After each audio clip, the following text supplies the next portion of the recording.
Quand les fondements sont renversés, le juste, que ferait-il?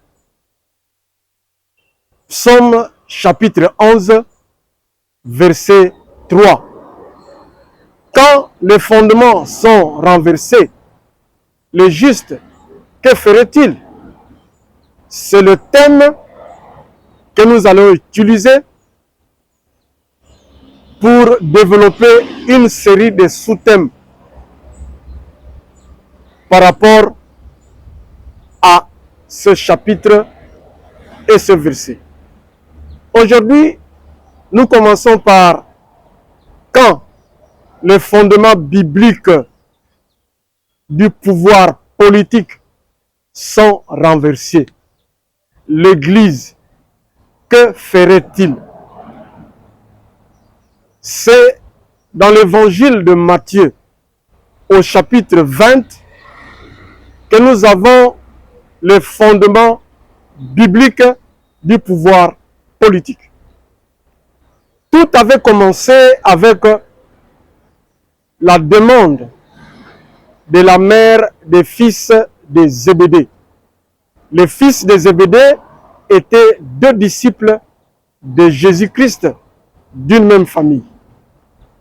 La mère des fils de Zébédée avait demandé à Jésus-Christ: quand tu seras dans ton royaume, que mes deux enfants soient à tes côtés, l'un à ta droite, l'autre à ta gauche.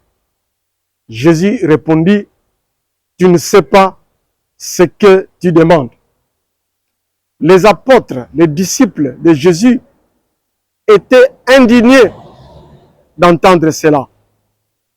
Nous remarquons que il ne s'agit pas d'occuper la place avec Jésus-Christ au paradis, au ciel, mais nous sentons déjà qu'il s'agit là d'une conception terrestre du pouvoir.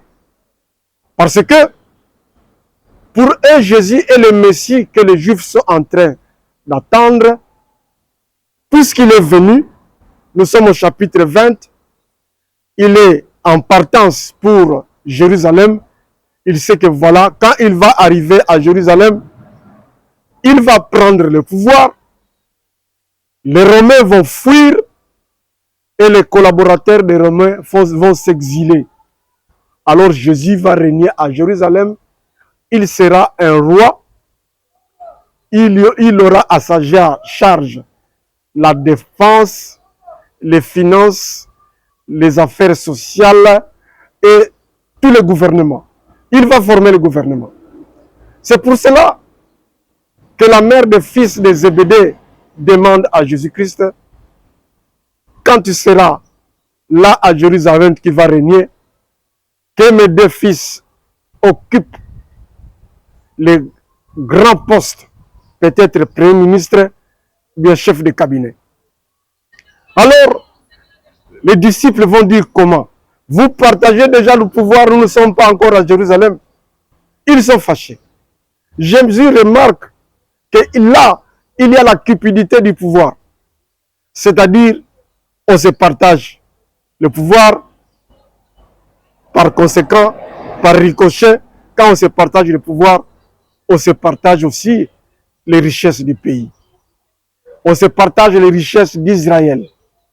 Jésus leur dit: les chefs des nations vous tyrannisent. Les gouvernements, selon le monde, vous tyrannisent. Mais le gouvernement, selon le Fils de l'homme, n'est pas comme cela. Et au verset 28, Matthieu 20, 28, Jésus va dire: le Fils de l'homme n'est pas venu pour être servi, mais pour servir et donner sa vie en rançon pour plusieurs. Voilà, Matthieu 20, 28 donne le fondement du pouvoir selon Jésus-Christ. Et, comme vous le savez, dans d'autres pays, en 1967, il y a des gens qui se sont inspirés de ce verset de Matthieu 20-28 pour créer un parti politique que nous tous nous connaissons, le Mouvement populaire de la Révolution, le MPR. Ils ont pris le verset là de la Bible pour fonder leur parti et nous rappelons quand on était encore à l'école primaire pour certains, école secondaire pour d'autres, avant d'entrer en classe, on disait MPR égale servir. MPR égale servir. C'est servir? Non. Ils ont pris cela de la Bible. Ce sont les paroles de Jésus-Christ. Moi, quand j'étais enfant, je croyais que c'était Mobutu qui avait fait cette phrase-là. Or, c'était la parole de Jésus-Christ. Mais, comme il n'était pas né de nouveau et qu'il n'avait pas l'onction du Saint-Esprit, la chair humaine, il peut bien tirer un verset biblique, mais en pratique, c'est la chair qui va passer devant. Et cette parole-là sera transformée. En théorie, un père égal servir, c'est servir, non. Mais en pratique, c'était un père égal, c'est servir, servir, non.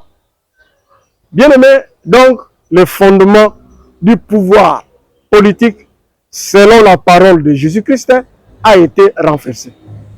Oui, on va me dire, mais ça c'est la politique, pasteur. Pourquoi vous devez parler de politique? Mais quand la parole, une phrase tirée de la Bible, sortie de la bouche de Jésus-Christ, est renversée par les hommes qui n'ont rien à voir avec Jésus-Christ, donc les pasteurs doivent se croiser les mains? Non. Puisqu'ils ont utilisé la parole de Jésus-Christ, nous devons restaurer cette parole-là. Nous devons remettre de l'ordre en disant la vérité. Bien-aimés dans le Seigneur, l'Église est interpellée dès lors qu'une parole de Jésus-Christ est renversée, l'Église doit remettre de l'ordre.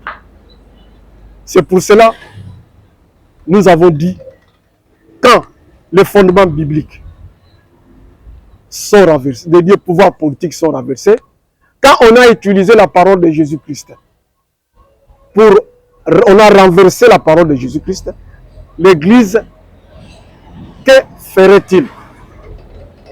Malheureusement, l'Église aujourd'hui ne pourra rien faire car elle aussi, ses fondements sont renversés. C'est pour cela, ça sera notre deuxième vidéo quand nous allons dire quand les fondements de l'Église sont renversés, le pasteur, que ferait-il? C'est notre prochaine vidéo. Abonnez-vous, bien-aimés dans le Seigneur, pour que vous puissiez suivre cette deuxième vidéo. Gloire au Seigneur Jésus-Christ. Amen.